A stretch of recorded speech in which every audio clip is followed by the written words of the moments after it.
harimo abantu hano hanze bakoze udutsiko bakoze groupe bo biyemeje kugusenyera, biyemeje kukwinjirira, biyemeje kubona urangira, barahari.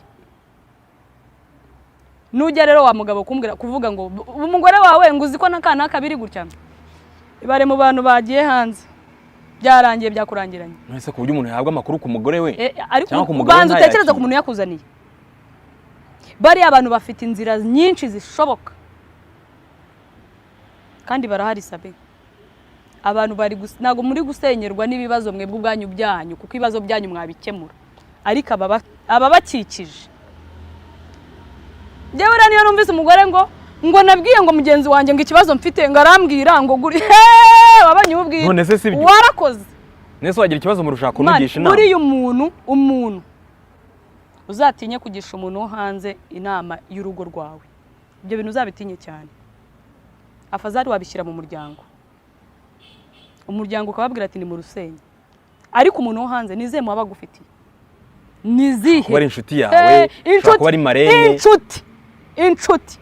Bamarene sabo ki batadutwarira abagabo. Ariko bitebyaye ko nabamama b'abantu bamabukwe batwara abahungu b'abakobwa babo. Ibintu byabaye yare umukwe wawe ukahita umutwara. Urukundo rw'ikiwani ntirushobora kuramba, rushirira ku isahane ruba rushaka ifaranga. Tubu ufite fiance ashaka kuba nka Beyonce. Oh no no.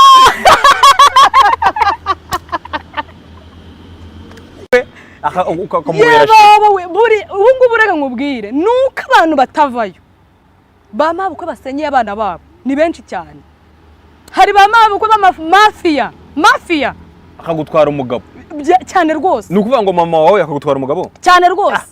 Ariko sabe uri mu Rwanda, uri mu Krisi. Donc mama wawe mama w'umukobwa akacinyuma umukobwa akarongorana n'umukwe we.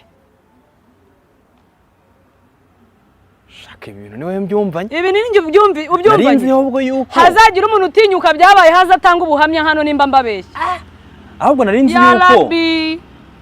yuko ba nyirabukwe w'abantu babasenyera muri ubu buryo. Kuba birirwa bakubwira ngo ngiye umuhungu wanjye afatwa. Ariko ubundi ngewe reka ngira icyo nibariza bamabukwe mushinzwe iki mu ngo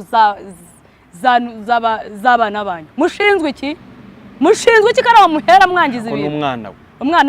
Umwana uza wirirwa yisirira ibanga mu rugo rwe yisiribanga. Ariko ibyo biracyakora kuri iki gihe. Nta muhungu ucyubaka imbere ya nyina.